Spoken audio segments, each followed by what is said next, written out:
Jack Kornfield, Après l'extase, la lessive. Chapitre 15. De nombreux frères et sœurs. Les bienfaits de la communauté. Le joyau de la communauté de la Sangha doit être considéré à l'égal du Bouddha et du Dharma. En vérité, toute vie sainte s'accomplit grâce à l'amitié spirituelle. Citation de Bouddha. Les saints sont ce qu'ils sont, non pas à cause de leur sainteté, mais parce qu'ils ont le don vertueux de savoir admirer tous les êtres. Citation de Thomas Merton. Tu dis que tu ne peux rien créer d'original ? Ne t'inquiète pas. Fabrique un bol en terre pour que ton frère puisse boire. Citation de Rumi. Les histoires de Jésus et du Bouddha, des chamans et des sages peuvent dans un premier temps mettre l'accent sur leur quête solitaire, seuls dans le désert ou la forêt, à la recherche d'une compréhension sainte de notre dilemme humain. Mais ces histoires évoluent ensuite. Quiconque passe au-delà de l'idée d'un soin individuel pour se relier à l'éternité, retourne forcément vers la communauté, car c'est le moyen d'exprimer la réalisation du cœur et, grâce aux autres, de l'amener à maturité. Dans le bouddhisme, un soutien est offert aux pratiquants par ce que l'on appelle les trois joyaux, le Bouddha, le Dharma et la Sangha. Le Bouddha est un soutien car son éveil représente le potentiel d'éveil présent en chaque être vivant. Le Dharma, expression de la vie éternelle et des enseignements conduisant à la libération, est la deuxième source de support. Quant au troisième joyau, de valeur identique, c'est la Sangha, la communauté des êtres éveillés et de tous ceux qui pratiquent le Dharma. Sangha signifie communauté spirituelle. Elle est considérée comme précieuse car sans elle, on ne pourrait s'éveiller.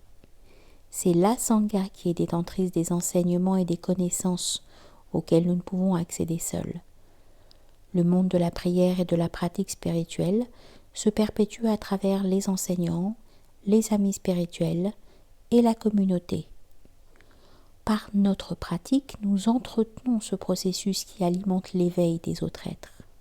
Chaque instant de compassion, de réalisation auquel nous donnons vie, jaillit de nous-mêmes et s'écoule vers notre famille, notre communauté, notre monde. La communauté sacrée est vénérée dans le judaïsme sous le nom de minyan, nombre minimum de juifs requis pour un office de prière. On parle également de communion sacrée chez les soufis, du satsang hindou et du saint amour chrétien, à chaque fois que 2 personnes au moins se réunissent en mon nom. Que cela s'exprime d'une manière ou d'une autre, une vraie communauté est au centre de toute vie spirituelle. De l'isolement à la communauté. Un vieux rabbin pratiquant l'hassidisme demandait à ses élèves comment ils arrivaient à déterminer la fin de la nuit et le lever du jour, moment unique consacré à certaines prières sacrées. Est-ce lorsque voyant un animal au loin, on peut dire s'il s'agit d'un mouton ou d'un chien ? Proposa un étudiant. Non, répondit le rabbin. Est-ce quand on peut voir clairement les lignes de sa main ? Est-ce en regardant un arbre au loin qu'on peut déterminer qu'il s'agit d'un figuier ou d'un poirier ? Non, répondit le rabbin à chaque fois. Alors c'est à quel moment ? Demandèrent les élèves. C'est lorsque vous pouvez regarder le visage d'un homme ou d'une femme, quel qu'il soit, et voir qu'il est votre frère ou qu'elle est votre sœur. Avant cet instant, il fait encore nuit.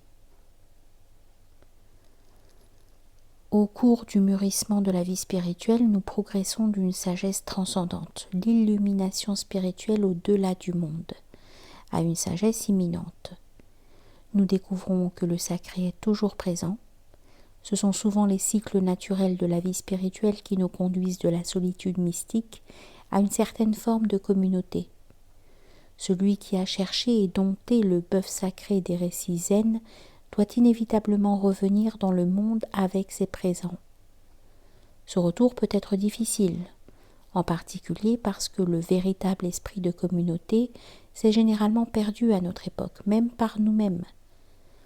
La vie contemporaine est marquée par l'éclatement dans lequel chacun court et s'emballe sur un chemin individuel. On peut littéralement voir les forces individualistes de la société moderne. Chacun dans sa voiture, les maisons avec des chambres séparées, des bureaux informatisés où tout le monde travaille à son propre terminal, les enfants élevés devant la télévision. L'individualisme moderne américain entraîne trop souvent ce que Marianne Wright Edelman appelle le sacrifice de notre communauté et de nos enfants. Comment retourner sur la place du marché avec, comme le suggère l'histoire du Bouvier, les mains pleines de dons à offrir? Ce n'est pas facile. Lorsqu'ils reviennent après avoir achevé des retraites de longue durée, bouddhistes ou hindous, les Occidentaux expérimentent en général de la confusion et se sentent isolés. Retraitants et yogis parlent souvent des difficultés et des conflits qu'ils rencontrent lorsqu'ils pénètrent à nouveau dans les tracas et la complexité de la vie moderne. L'amitié spirituelle est une clé qui permet de faire le lien entre ces mondes. L'un des dons les plus importants que nous puissions nous offrir les uns aux autres est celui d'une amitié compatissante. Un maître de méditation en parle ainsi, nous citons. Après 5 ans de retraite et quelques expériences extraordinaires de méditation, je retournais vivre à Seattle. Mon point de vue avait changé, il était très différent de celui de tous ceux qui m'entouraient. La ville, au début, me semblait attrayante, mais quelque peu survoltée. Je ne savais pas comment concilier le monde intérieur et le monde extérieur. Puis je devins de plus en plus submergée par moi-même. Je me sentais perdue et un peu fou. J'avais vraiment besoin d'amis spirituels. Lorsque j'en rencontrais quelques-uns, ils m'aidèrent à traverser ces années difficiles.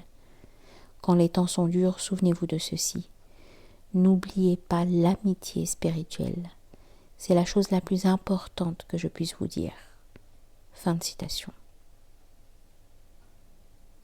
Pour nous soutenir dans notre vie spirituelle, nous avons besoin du regard et du cœur des autres, tout comme nous avons besoin d'aide pour produire de la nourriture et construire un abri. Cette réflexion et cette incitation ne sont pas à négliger.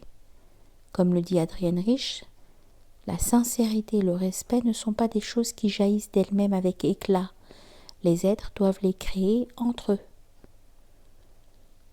La sangha et l'amitié spirituelle se manifestent sous des formes inattendues. Pendant plusieurs années, j'ai participé à un programme de retraite pour les jeunes adultes des grandes villes. La plupart de ces hommes sont d'anciens membres de bandes qui reprennent pied et sortent d'un environnement fait de désespoir, de racisme, de pauvreté et de violence.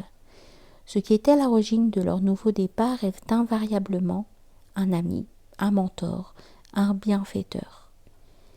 Il a fallu que quelqu'un, ne serait-ce que pour un instant, voie leur beauté, leur possibilité. Ce peut être une grand-mère, un surveillant à l'école, un enseignant ou un oncle proche. Le fait d'être véritablement reconnu et honoré par quelqu'un d'autre nous rappelle qui nous sommes. Ne sous-estimons pas l'importance des prises de conscience que nous nous apportons les uns aux autres.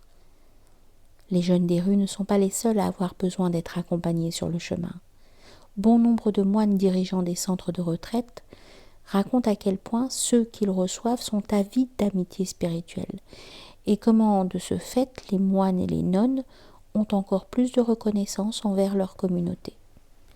La communauté est une bénédiction. Un lama occidental décrit cet aspect de la pratique, nous le citons. Pour la retraite de 3 ans, nous avons été jetés tous ensemble dans un minuscule centre de retraite. 15 personnes, comme si nous avions été mariés et largués dans une zone de conflit. Cela avait la même intensité. Vivre très proches les uns des autres arrondit vos angles saillants. Vous ne pouvez vous tromper vous-même car les autres vous perçoivent plus clairement que vous-même n'osez vous regarder. Ce fut une période très constructive. Sur un certain plan, la vie en collectivité avait autant de valeur que toutes les autres méditations. Cela rendit vivant à chaque instant les enseignements de compassion. Maintenant, ma pratique principale est devenue la communion. Reconnaître l'esprit de vie qui est en chacun, en chaque chose, et pas uniquement chez les personnes paisibles. Si vous regardez dans les yeux de n'importe qui, la lumière brille. Elle est là aussi dans chaque animal, dans chaque feuille, dans chaque fleur, dans chaque goutte de rosée, dans chaque motte de terre. Les gens ne sont pas plus éveillés dans les monastères que dans le monde extérieur. C'est partout pareil. La spiritualité n'est pas au sommet des montagnes. Elle consiste à voir le sacré ici même, en célébrant et en affirmant la perfection de l'instant. Même nos ennemis nous montrent comment nous éveiller si nous reconnaissons la vérité.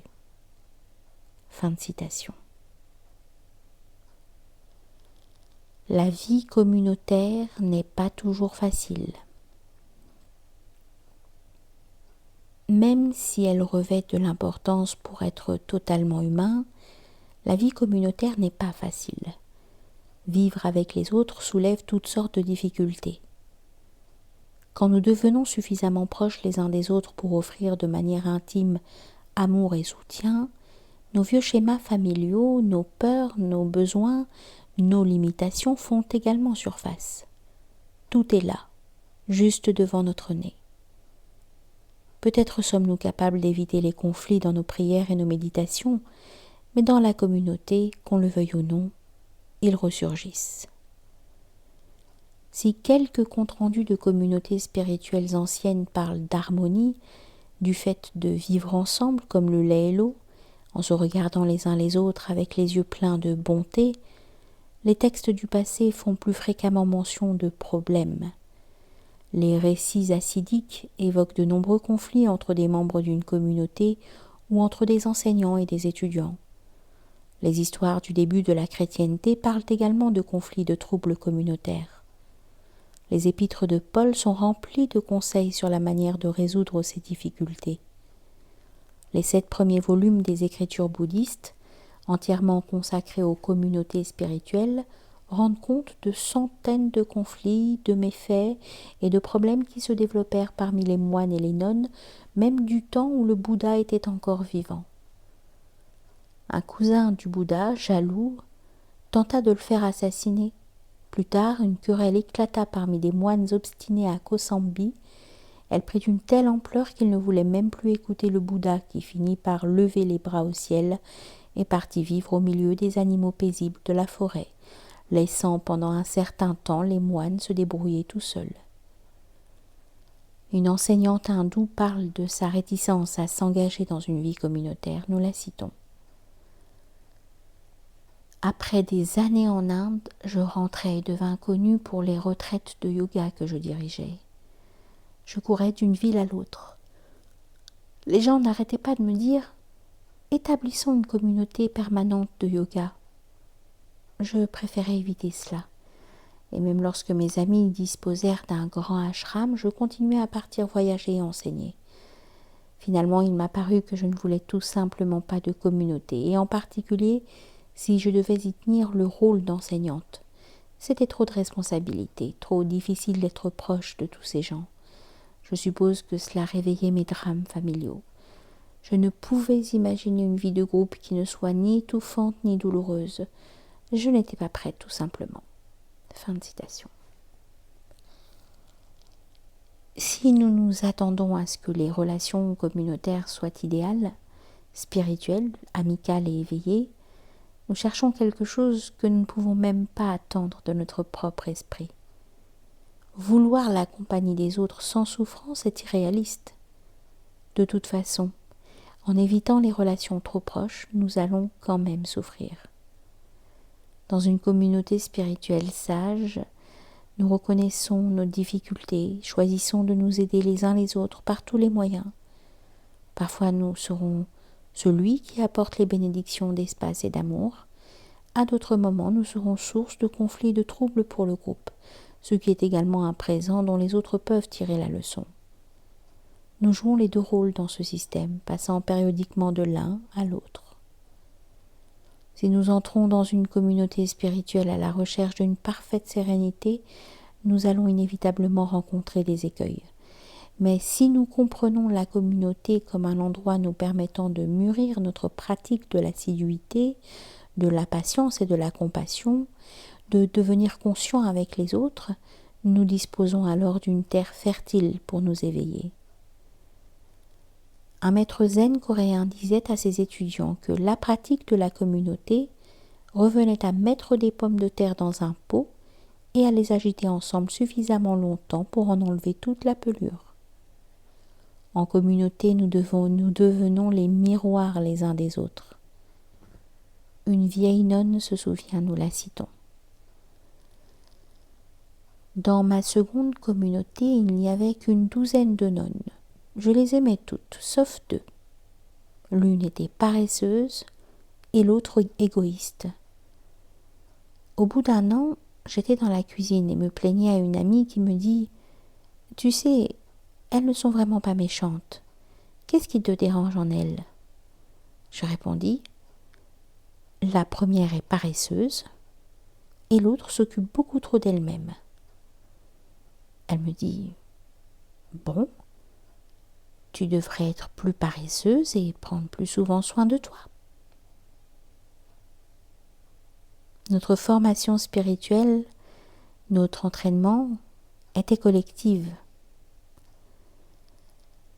Nous n'avions pas beaucoup de temps pour les prières individuelles et toute notre vie personnelle de jeune femme était presque entièrement dédiée à l'ensemble communautaire. C'était une épreuve sur bien des plans. Et cela exigeait une foi immense, car on y sacrifiait tant de désirs. Ce n'était pas comme les pratiques solitaires chrétiennes ou bouddhistes dans lesquelles vous vous débattez seulement avec vous-même. Pour nous, la communauté primait, et c'est seulement après bien des années que nous pouvions découvrir l'individu résultant de ce monde communautaire fait de prière et de dévouement. S'abandonner réellement à cet entraînement, accepter la difficulté comme un don fut une source d'extase. Être avec d'autres âmes progressant vers ce but sublime fut un cadeau. Je continue à aimer rencontrer des sœurs qui sont passées par cet éveil collectif. Vous apprenez à vous relier au niveau du cœur. Pour vivre une vie spirituelle complète, nous avons besoin d'apprendre comment être l'un envers l'autre. Fin de citation. De tels récits n'impliquent pas que nous devions quitter notre travail, notre maison et notre famille pour rejoindre une communauté monastique. Nous avons l'opportunité d'apprendre de la communauté à tout moment. Il y a tout autour de nous d'autres êtres qui peuvent mettre en lumière nos préjugés, nos peurs, nos attachements et nous montrer le chemin de l'ouverture du cœur. Un militaire, officier, qui étudiait la méditation dans un cours de réduction du stress, en fit l'expérience récemment dans un supermarché. Il y avait beaucoup de monde ce soir-là et la file d'attente était longue.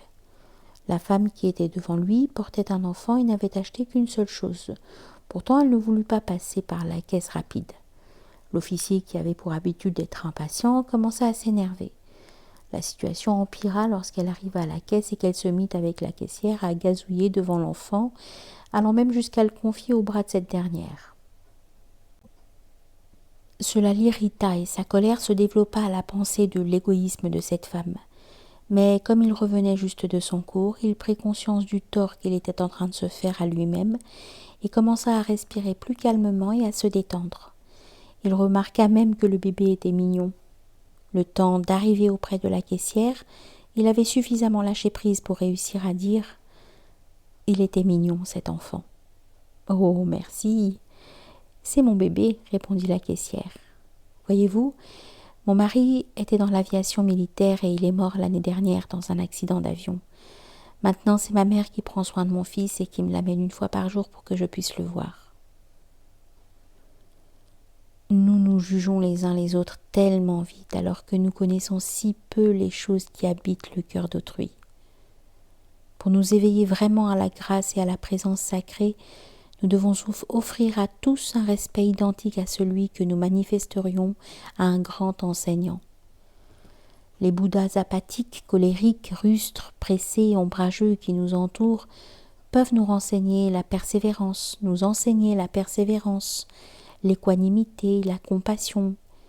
Nous sommes le blé pour le moulin d'un autre. Stan Grof, un ami intime, psychiatre, faisant des recherches sur la conscience, relate un enseignement de cet ordre qui eut lieu peu de temps après son arrivée aux États-Unis. Grâce à son travail à la faculté de médecine Johns Hopkins, Stan fit la connaissance d'un psychiatre amérindien qui lui proposa d'organiser, pour lui et plusieurs autres membres de son équipe, une visite dans le Kansas auprès de sa confrérie de la tradition du Peyotle. Lorsqu'ils arrivèrent, ils furent conduits à travers les plaines à la rencontre du chef de la voie, l'aîné qui préside aux cérémonies de l'église amérindienne. Bien que ce chef ait accepté au préalable la présence de ses serviteurs, les autres Indiens furent contrariés à la vue de ces hommes blancs et il fallut une bonne dose de persuasion pour qu'ils consentent à cette participation inhabituelle. En passé de préjudices portés aux Indiens, de pertes considérables de la culture indienne et de génocide dû aux hommes blancs étaient encore douloureusement présents.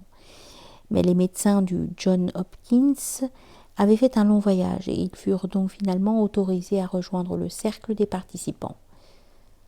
Un homme pourtant demeura obstinément irrité contre ces hommes blancs venus voler, entre guillemets, ce dernier trésor indien, leur richesse spirituelle. Tout au long de la cérémonie qui dura toute la nuit, sa mauvaise humeur ne fit que croître, amplifiée par la péotle et les tambours. Avec colère, silencieusement assis, il regardait Stan qui était dans le cercle en face de lui. Au matin, même après une nuit entière de prière, il ne s'était pas radouci. Il semblait que cela allait finir ainsi, dans le désaccord et la rage. Lors des derniers instants de bénédiction, le psychiatre amérindien remercia la tribu d'avoir accepté la présence de ces guérisseurs blancs et en particulier celle de Stan, qui vivait en exil puisque les communistes l'empêchaient de rentrer en Tchécoslovaquie, son pays natal. D'un seul coup, le visage de l'homme en colère se transforma. Bondissant sur ses pieds, il traversa le feu et se jeta en sanglots aux genoux de Stan. Pendant de nombreuses minutes, il le serra dans ses bras ainsi que ceux qui l'entouraient, s'excusant pour sa haine injustifiée. Et tout en pleurant, il raconta son histoire. Il avait volé sur un bombardier durant la Seconde Guerre mondiale. Dans les dernières semaines de la guerre, alors que les nazis se repliaient, son avion avait bombardé et détruit inutilement Pilsen, l'une des plus belles villes tchécoslovaques. Malgré le fait que la Tchécoslovaquie ait été anti-nazie et occupée de force par les Allemands. Maintenant, la situation s'était retournée. Non seulement Stan et les Tchèques ne s'étaient jamais approprié le territoire indien, mais lui, un Indien Potawatomi, avait contribué à la destruction de la patrie de Stan. C'était lui l'auteur d'un crime. Stan et ses proches en étaient les victimes. Réaliser cela était plus qu'il ne pouvait supporter. Il continua à étreindre Stan, lui demandant pardon, s'excusant pour son attitude pendant la cérémonie sacrée. Puis, marquant une pause, il expliqua ce qu'il avait appris. Je vois maintenant qu'il n'y a aucun espoir pour le monde si nous continuons à véhiculer la haine qui résulte des actions commises par nos ancêtres. Je sais maintenant que vous n'êtes pas mes ennemis, mais mes frères. Tout ce qui s'est passé il y a longtemps, c'est du temps de nos ancêtres. Qui sait, à cette époque j'aurais peut-être été de l'autre côté. Nous sommes tous les enfants du grand esprit. Notre mère, la terre, est menacée, et si nous ne travaillons pas ensemble, nous mourrons.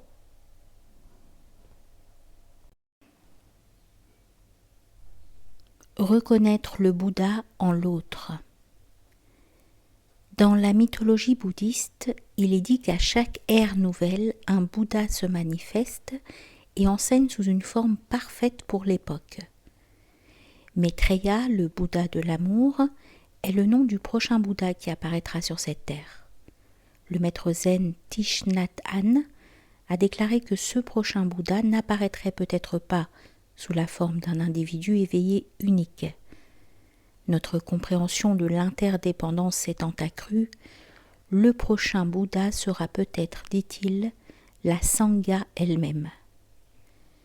Cela signifie que nous nous aiderons collectivement à nous éveiller les uns les autres.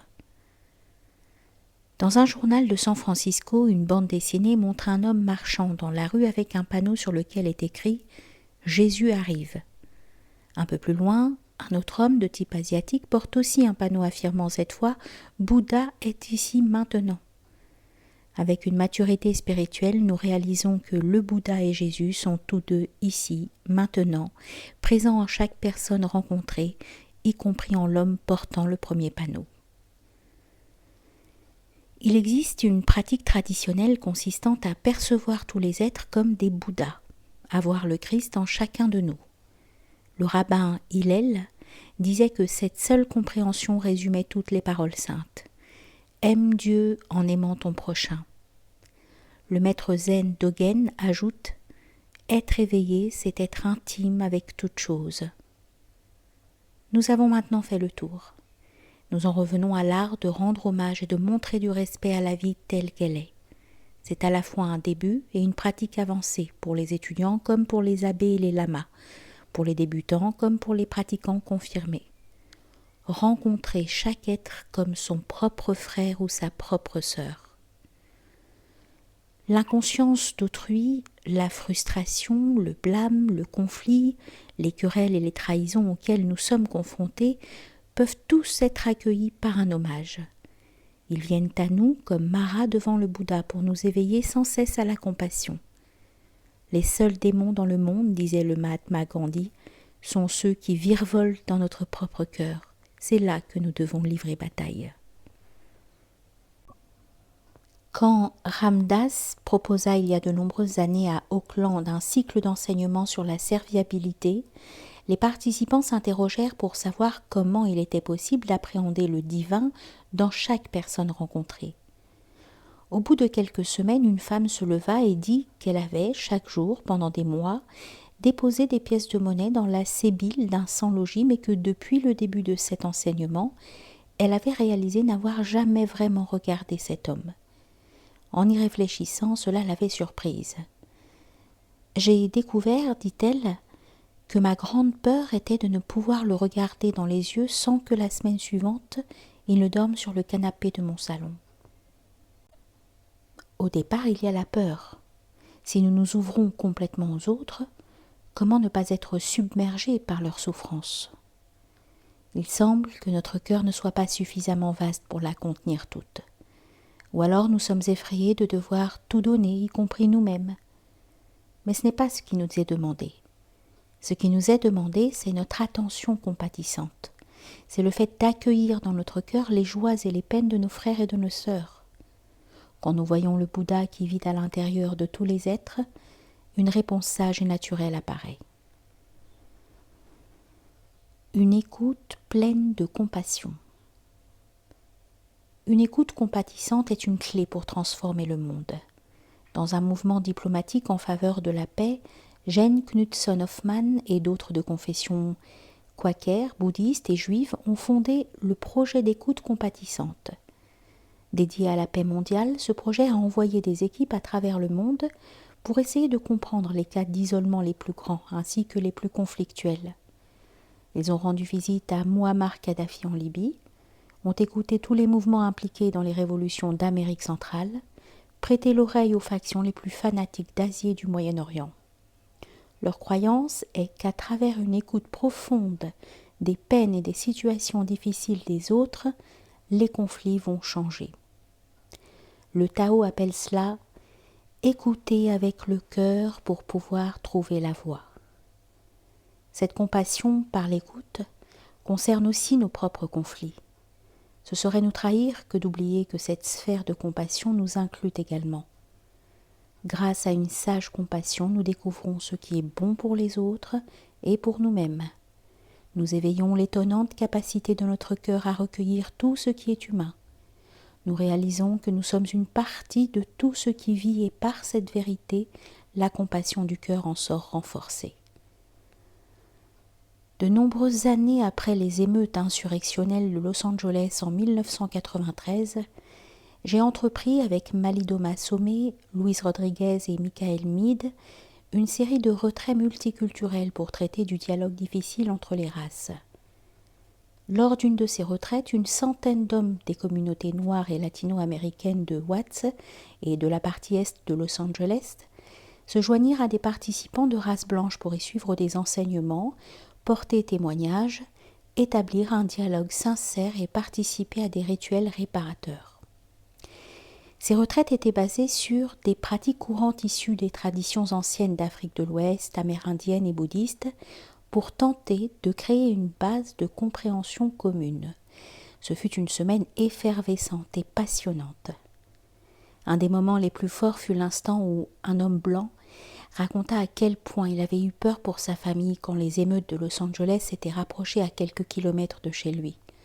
Il avait été tellement effrayé qu'il était sorti et avait acheté un revolver pour se protéger, disait-il. De nombreux Noirs américains bondirent alors sur leur siège et l'interpellèrent. « Qui pensiez-vous tuer avec cette arme ? »« Vous savez, vous l'avez acheté pour tuer des Noirs, » dit un homme. Un autre cria. « Tu parles de peur ? Si tu veux être effrayé, mon père, mon frère, tu ferais mieux de te regarder dans un miroir. Regarde qui a inventé les revolvers et les mines antipersonnelles. Regarde qui sont les propriétaires des usines d'armes à feu. Regarde qui construit des armes nucléaires et les utilise ensuite. Regarde qui a déporté jusqu'en Amérique 20 millions de personnes pour en faire des esclaves, qui a déclenché les plus grandes guerres de ce dernier millénaire, qui a colonisé le monde. Si tu veux être effrayé, regarde les Blancs. Tu ferais mieux de vendre ce revolver, mon vieux. » Plusieurs Blancs se levèrent pour soutenir l'homme au revolver. Ils commencèrent à répondre en criant, parlant de la défense des individus. D'autres Noirs argumentèrent plus fort encore. La tension montait et nous nous demandions si nous allions pouvoir éviter l'explosion. Enfin, Ralph Steele, un Noir américain immense qui enseigne le bouddhisme, se leva. Dans sa voix, nous pouvions entendre les douces intonations de la langue gula de son enfance en Caroline du Sud. Nous le citons. Je vis dans la campagne du Nouveau-Mexique où tout le monde possède des armes pour chasser et se protéger, mais je n'en ai pas. Quand j'étais au Vietnam, j'ai vu suffisamment de combats pour cette vie. Nous sortions en patrouille et allions dans les villages. Chaque jour, quelqu'un était touché, parfois notre meilleur ami. Nous sommes arrivés dans une zone nouvelle. Les gens là-bas se déplaçaient, certains étaient à découvert. Nous avons commencé à faire feu et plus tard nous nous sommes rendus compte que nous avions tiré sur des femmes et des enfants. Dans notre compagnie, certains individus aimaient tirer sur d'autres êtres humains, même des femmes et des enfants. Nous ne savions que faire d'eux. Pendant 2 ans, ça a été ma vie. Vous ne voulez pas d'armes. Peu importe qui vous êtes, vous ne voulez pas d'armes. Vous ne voulez pas des rêves et des cauchemars qui proviennent de l'utilisation des armes à feu. Vous ne voulez même pas du souvenir d'une arme dans votre main. Et vous devez vivre toute une vie avec cela. » Fin de citation. Quand Ralph eut fini de parler, il resta debout calmement, regardant autour de lui. Tous les autres s'assirent. Il avait parlé sans colère, sans être sur la défensive, avec une compassion plus grande que toutes les colères et les peurs présentes dans la salle. Nous restâmes silencieux pendant un moment. En écoutant avec le cœur, en donnant voix à la vérité de la compassion, un être peut orienter vers la paix une énergie de conflit. Dans toute relation et communauté, il y aura de la frustration, du blâme, de la saisie, de la colère et de la trahison. Peu importe qui nous sommes ou à quel point nous sommes éveillés, tout cela arrivera. Et c'est là que notre connexion avec la communauté va nous aider.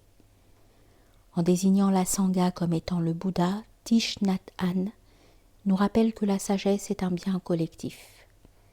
Lorsque nous-mêmes ou notre communauté sommes dans l'impasse et que nous ne pouvons trouver les bénédictions de la compassion, en nous apportant une véritable amitié spirituelle, un autre peut ouvrir les portes du ciel.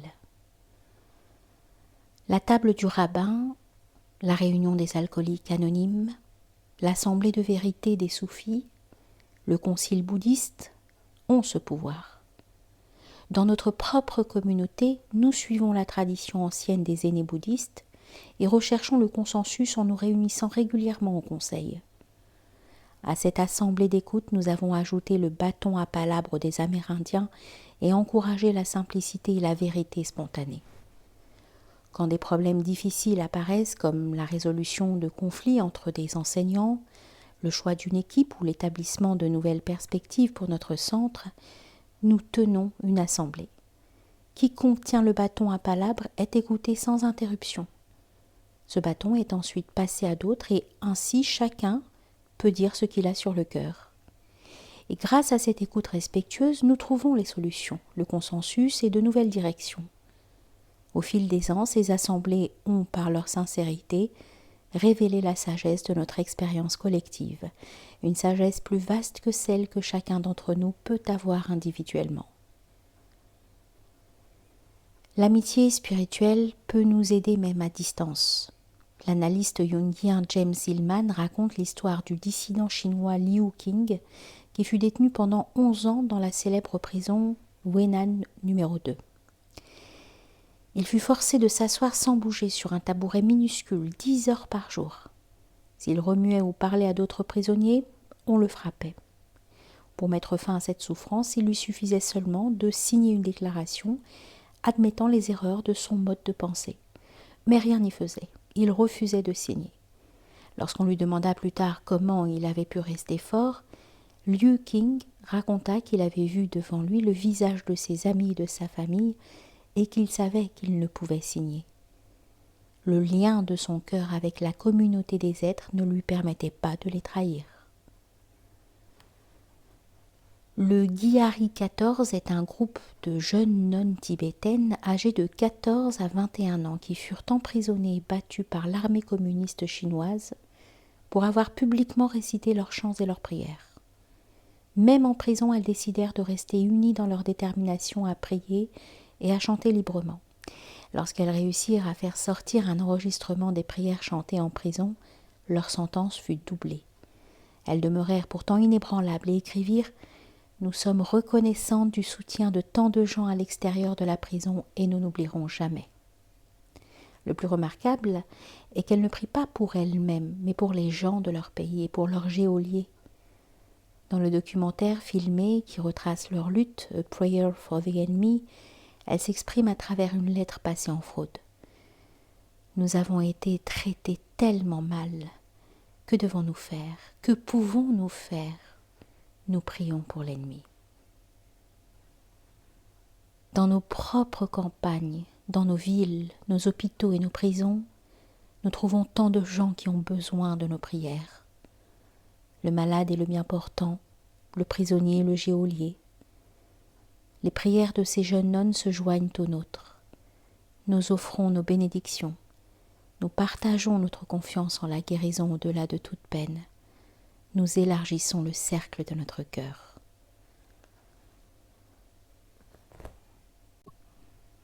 L'intention du cœur. Devenir conscient d'une intention est une clé pour s'éveiller à la pratique de l'instant. Dans chaque situation qui requiert notre engagement, une intention intérieure va précéder notre réponse. La psychologie bouddhiste enseigne que cette intention est ce qui fait la trame de notre karma. Le karma, la loi de la cause et du résultat de toute action, provient des intentions du cœur qui précèdent chaque action. Quand elles sont bonnes, le résultat karmique est très différent de celui qui résulte de celles basées sur l'avidité ou l'agression. Si nous ne sommes pas attentifs, nous allons inconsciemment agir par habitude et par peur.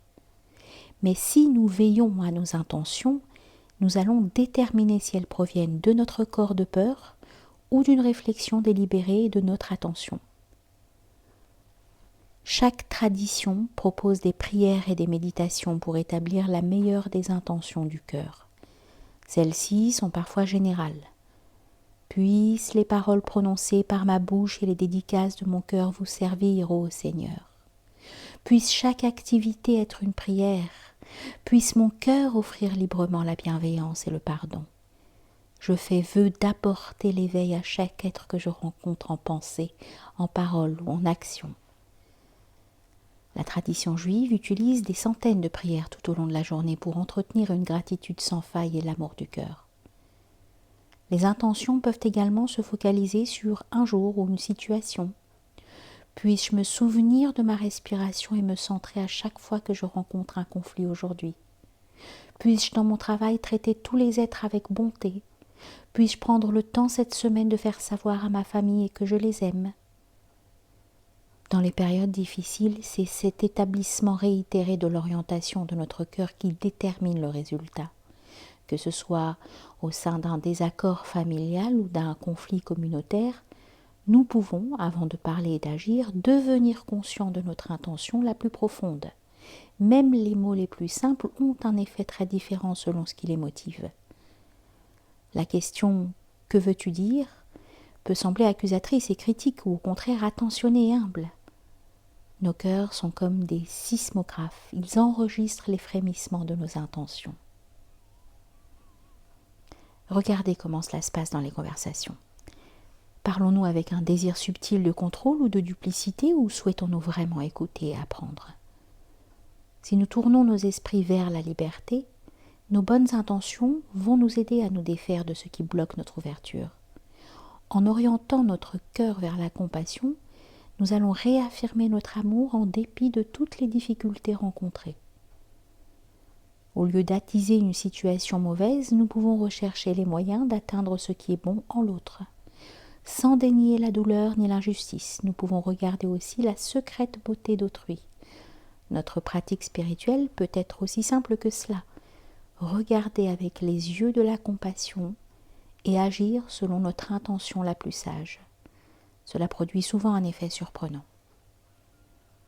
Nelson Mandela disait à ce propos « Penser trop de bien des gens leur permet souvent de se comporter mieux qu'ils ne l'auraient fait autrement. » Ne doutez pas de la transformation qui peut naître d'une telle attention consciente. Lorsqu'Ananda, qui était un proche du Bouddha et le servait, rencontra une jeune femme hors caste au puits du village et lui demanda poliment de l'eau pour boire. Elle eut honte et refusa, de peur que sa condition d'intouchable ne contamine la sainteté d'Ananda. Celui-ci répliqua « Je ne demande pas une caste, mais de l'eau. » La vie de cette femme fut transformée par cette simple bonté, et joyeusement et avec amour, elle suivit Ananda jusqu'au monastère. Là, le Bouddha la bénit et lui ordonna d'honorer la bonté qu'Ananda lui avait manifestée en maintenant la simple intention de permettre aux actions de ta vie de briller comme des joyaux princiers. C'est grâce à de telles choses minimes que nous accomplissons les leçons du cœur. La vie se développe à partir de nos intentions et c'est en nous ouvrant les uns aux autres que notre chemin devient complet. Vivre la communauté, c'est servir le bien-aimé. Mère Teresa parle de voir le Christ dans le pauvre et le malade. Aspirant au divin, le poète Rumi déclare « Dans le visage de tout ce qui est séparé, je ne veux que vous voir. » Et lorsqu'il se souvient qu'il n'y a rien d'autre que Dieu, il rit et demande « Pourquoi se battre pour ouvrir une porte qui nous sépare alors que le mur tout entier est une illusion ?» À chaque inspiration et expiration, à chaque bouchée de nourriture, à chaque mot que nous prononçons, nous exprimons notre interaction avec tout ce qui vit. Depuis Internet jusqu'à CNN, la technologie moderne en est une preuve éclatante. Le Premier ministre israélien Yitzhak Shamir disait avec ironie « La télévision a rendu les dictatures impossibles et la démocratie intolérable. » Nous sommes tous dans le même bain. Un lama occidental rappelle, nous citons, « Après avoir pratiqué en Inde avec mon gourou, un rinpoché très vénéré, j'ai développé un très grand respect pour la lignée et pour le groupe de maîtres qu'ils représentaient.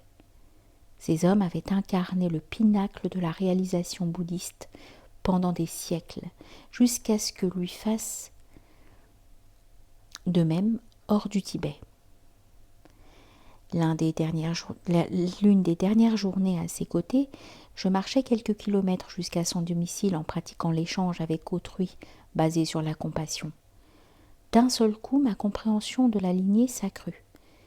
Il ne s'agissait pas seulement de grands lamas, mais aussi des femmes dévotes qui, dans des échoppes le long de la rue, nourrissaient les pèlerins faisant route vers Mont Lama, des vieux bergers, des commerçants tibétains qui lui rendaient visite et subvenaient à ses besoins. En faisant également partie, l'homme qui lavait les vêtements en bas dans la rivière, le cuisinier derrière ses feux, les herbes qui poussaient dans son jardin. Le monde entier servait Mont Lama et lui servait le monde. Fin de citation. Nous existons dans un mandala de plénitude, parmi une nuée de Bouddhas visibles, dès que nous ouvrons les yeux de l'amour et de la sagesse. Quand mon collègue et ami Gilles Fronstal voyagea au Maroc dans sa jeunesse, il se rendit au milieu du désert saharien. Là, avec un ami, ils furent accueillis par une tribu bédouine, et comme le veut la tradition des nomades arabes, pendant 3 jours, il eut des fêtes somptueuses en leur honneur. L'on prit tant soin d'eux que Gilles raconte que c'était comme si nous étions des rois. Lorsqu'il fut temps de partir, ils le remercièrent chaleureusement. De retour chez moi, dit-il, je réalisais que j'avais mal compris. C'étaient eux qui étaient des rois, eux qui nous avaient montré la vraie générosité des rois. Servir le bien-aimé revient à admirer ceux qui sont en face de nous, à les voir comme des Bouddhas, à les accueillir comme le Christ. Un de mes enseignants, Ajahn Jumnien, parle de cette nécessité dans sa fonction d'abbé. Il regarde et admire le Bouddha qui est en chacun de ceux qui viennent au temple. La plupart des hommes thaïs prennent des vœux pour une certaine période de leur vie et il reçoit chaque postulant avec admiration. Quand un champion local de boxe vint pour l'ordination, Ajahn Jumnien lui demanda s'il voulait être son garde du corps. Je n'avais pas besoin de garde du corps, mais il veilla sur moi avec une grande dignité et pour finir il devint un bon moine. Un autre homme arriva, se vantant orgueilleusement de ses prouesses de constructeur. Ajahn Jumnien lui sourit et dit « Parfait, nous avions besoin d'une nouvelle salle de méditation depuis quelque temps. Je vous confie tout le projet. » Notre noblesse s'épanouit lorsque nous sommes admirés et respectés. Il y a des années, Ram Dass alla voir son gourou Neem Karoli Baba pour lui demander « Comment puis-je être plus éveillé ?» Son gourou répondit « Aime les gens. » Lorsqu'il lui demanda le chemin le plus direct pour l'éveil, il eut cette réponse. « Nourris les gens, aime-les et nourris-les, sers le divin sous toutes ses formes. » Kabir, le mystique indien, disait « Une seule chose peut satisfaire mon cœur, te servir de tout mon souffle. »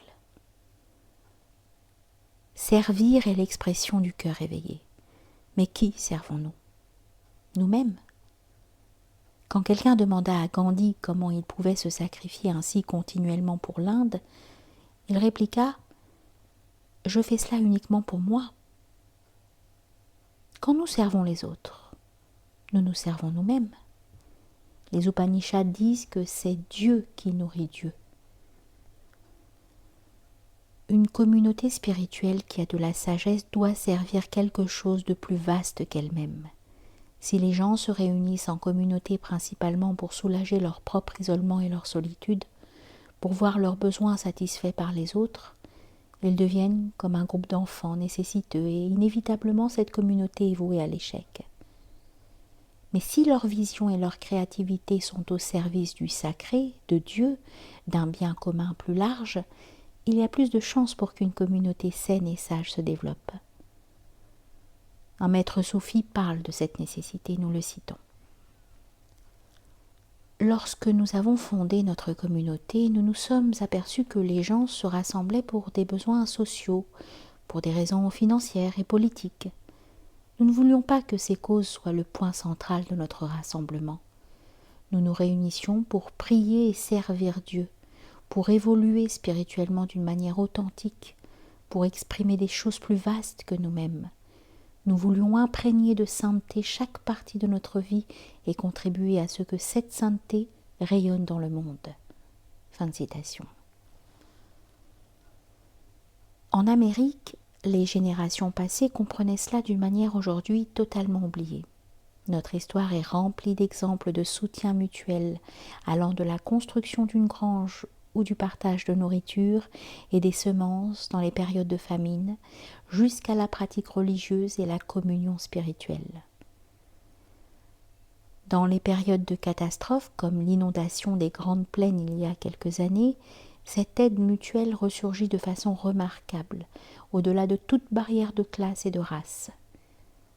Puis la vie redevient normale, et les gens parlent avec regret de cet état d'esprit qu'ils voudraient garder, dans lequel chacun se sent proche de l'autre. Ces communautés de pionniers et d'immigrants sont pour nous comme une mémoire génétique qui nous rappelle ce que nous pouvons être les uns pour les autres. Être au service d'autrui est une manifestation de notre lien sacré. Cela réactive l'unité qui a été perdue et nous permet d'oser à nouveau nous regarder dans les yeux et découvrir le divin qui brille en toutes choses. Une pratiquante bouddhiste avancée qui travaille régulièrement dans les hospices se souvient avec ses patients moribonds des liens plus forts qu'avec n'importe qui d'autre dans sa vie. Nous la citons. Au début, je pensais que c'était à cause de leur ouverture face à la mort, mais par la suite, je réalisais que c'était surtout parce que je faisais chaque jour pour eux plusieurs sessions de méditation sur l'amour bienveillant. Quand vous offrez intentionnellement à quelqu'un vos souhaits pleins d'amour, vos prières et vos bénédictions, et ce d'une façon répétée, cela change votre propre cœur. Vous devenez l'amour que vous offrez. Fin de citation.